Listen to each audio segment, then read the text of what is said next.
뉴스리포트입니다.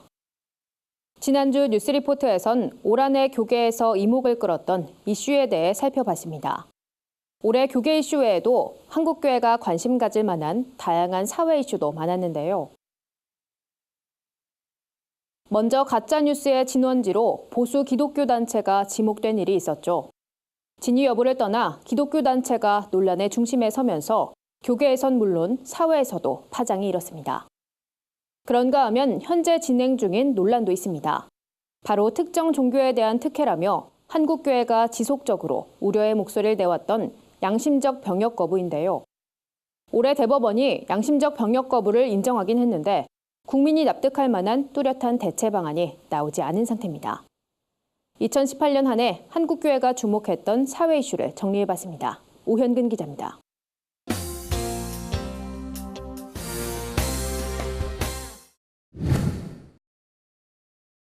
한국교회가 올해 가장 주목했던 부분은 단연 오랜 논란의 중심이었던 양심적 병역 거부입니다.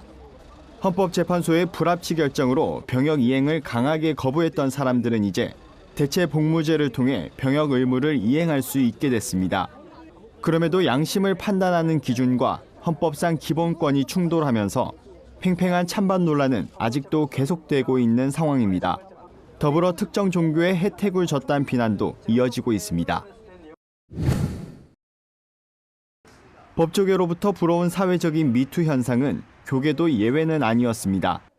차세대 한국교회 지도자로 꼽혔던 대형교회 목사와 청소년 사역자, 스타 부흥 강사 등 수많은 교계 지도자들의 성범죄 문제로 한국교회는 긴장해야 했습니다. 이를 해결하기 위해 교계는 대응 매뉴얼을 만드는 한편 각종 세미나와 강연 등으로 교회 공동체의 회복과 상처 입은 사회를 위로했습니다.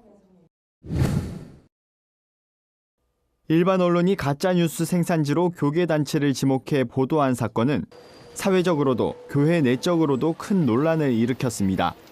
그러나 해당 언론사의 주장에 대해 교계 반응도 맞다, 아니다의 의견이 엇갈리며 대치되는 양상을 보였습니다.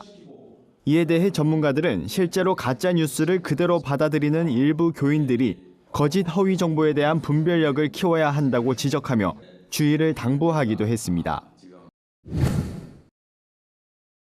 예멘 난민 수용에 대한 찬반 논란은 인도주의적 차원에서 허용해야 된다는 의견과 대규모 난민 유입으로 인한 혼란으로부터 국민을 보호해야 된다는 의견이 팽팽히 맞서 왔습니다. 최근 소수의 난민이 정부의 공식 인정을 받으면서 반대 진영의 목소리가 거센 상황입니다. 이에 대해 교회에선 과도한 오해에서 벗어나 선교적 관점으로 난민 보호에 앞장서야 한다는 목소리도 나오고 있습니다. 교계의 큰 우려를 낳은 국가인권정책 기본계획은 법무부가 수립해 국무회의를 통과하며 큰 논란이 됐습니다. 기본계획안은 차별금지법과 성평등 정책 등이 포함되면서 교계에서 입법 추진을 강력히 반대해왔습니다. 대표적으로 동성애 동성혼 개헌 반대 국민연합 등 반대를 주장하는 단체들은 기본계획안이 실행된 후 발생하는 사안을 막는 일에 앞장서겠다는 방침을 발표한 바 있습니다. 한국교회가 대사회적으로 논란의 중심에 있었다는 사실은 그만큼 교계가 사회의 기대만큼 정화돼야 한다는 자성의 목소리로도 사회 문제에 관심을 갖고 해결에 적극 나섰다는 모습으로도 볼 수 있습니다. 다가올 2019년엔 논란보다 희망의 역할을 할 수 있길 기대해봅니다.